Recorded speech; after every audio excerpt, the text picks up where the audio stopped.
Assalamualaikum warahmatullahi wabarakatuh. Selamat datang di video pembelajaran saya kali ini. Dalam video ini saya akan menjelaskan tentang bentuk sistem evaluasi yang diselenggarakan oleh Dinas Pendidikan, yaitu Asesmen Nasional.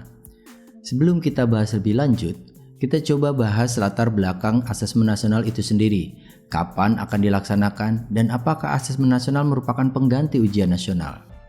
Mari kita mulai.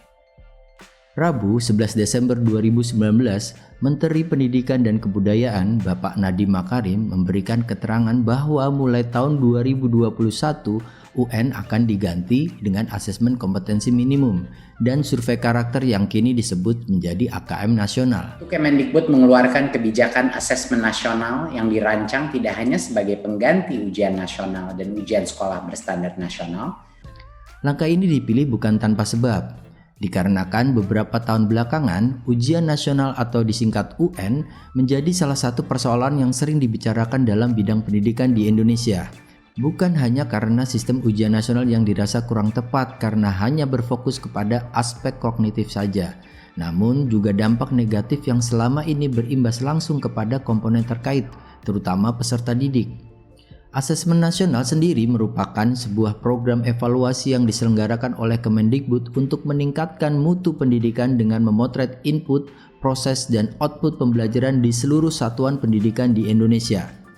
Informasi yang diperoleh dari Asesmen Nasional nantinya akan digunakan untuk perbaikan kualitas belajar mengajar sehingga akan berjalan lurus dengan peningkatan hasil belajar peserta didik juga nantinya. Asesmen Nasional menggunakan 3 instrumen dalam mendapatkan datanya, yaitu Asesmen Kompetensi Minimum atau AKM, Survei Karakter, dan Survei Lingkungan Belajar. Program ini dirancang agar dapat menjadi solusi untuk menunjang kebutuhan kecakapan hidup pada abad 21, di mana pendidikan harus dapat membekali peserta didik dengan keterampilan belajar dan berinovasi. Keterampilan menggunakan dan memanfaatkan teknologi media informasi dan kecakapan hidup untuk bekerja dan berkontribusi pada masyarakat.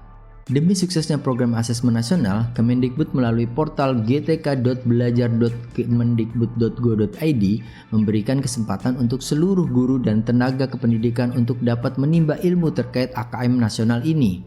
Guru dan tenaga kependidikan atau biasa disebut GTK dapat mengakses dan melakukan pembelajaran jarak jauh guna mendapatkan informasi pembelajaran sesuai dengan konteksnya. Para GTK yang sudah terdaftar pada sistem Dapodik atau daftar pokok pendidik hanya tinggal masuk ke dalam portal tersebut kemudian melakukan registrasi akun dengan mengisikan nomor peserta UKG dan tanggal lahir. Bagi rekan-rekan yang belum mengetahui nomor UKG, dapat masuk ke dalam portal pencarian data GTK terlebih dahulu untuk mengetahuinya.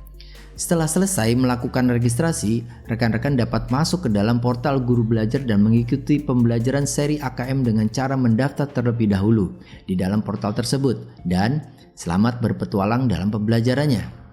Dalam BIMTEK seri AKM ini menjelaskan informasi secara detail terkait latar belakang, fungsi, pelaksanaan, hingga bagaimana bentuk-bentuk soal AKM. Pengetahuan ini sangat diperlukan bagi GTK khususnya guru agar dapat meningkatkan strategi pembelajarannya. Soal AKM terdiri dari soal literasi membaca dan numerasi. Asesmen literasi membaca bertujuan untuk mengukur kemampuan untuk memahami, menggunakan, mengevaluasi, dan merefleksikan berbagai jenis teks guna menyelesaikan masalah dan mengembangkan kapasitas individu peserta didik. Sedangkan asesmen numerasi dilaksanakan untuk mengukur kemampuan berpikir menggunakan konsep, prosedur, fakta, dan matematika untuk menyelesaikan masalah sehari-hari pada berbagai jenis konteks yang relevan. Komponen ini dapat dibagi berdasarkan konten, proses kognitif, dan konteks. Literasi membaca berdasarkan konten yaitu beragam teks yang bersifat informasi dan teks bersifat fiksi. Sementara pada asesmen numerasi, pengujian bilangan, geometri, dan pengukuran data dan ketidakpastian dan aljabar. Berdasarkan proses kognitif, dalam literasi membaca, peserta didik diuji kompetensi dalam menemukan informasi, interpretasi, integrasi, evaluasi, dan refleksi. Sementara pada asesmen numerasi melibatkan proses pemahaman konsep, penerapan, hingga penalaran. Komponen terakhir berdasarkan konteks memiliki tingkat kesamaan yaitu mengangkat konteks personal, sosial budaya, dan saintifik. Ragam bentuk soal dalam AKM dapat dirancang dalam setiap pembelajaran bidang studi. Yang pertama adalah soal pilihan ganda. di mana peserta didik hanya dapat memilih satu jawaban benar dalam satu soal. Kedua, pilihan ganda kompleks, di mana peserta didik dapat memilih lebih dari satu jawaban benar dalam satu soal. Ketiga adalah menjodohkan, di mana peserta didik dapat menarik garis dari satu titik ke titik yang lainnya yang merupakan pasangan pertanyaan dengan jawabannya. Keempat, isian singkat, di mana peserta didik dapat menjawab berupa bilangan dan kata untuk menyebutkan jawaban yang sesuai pada soal.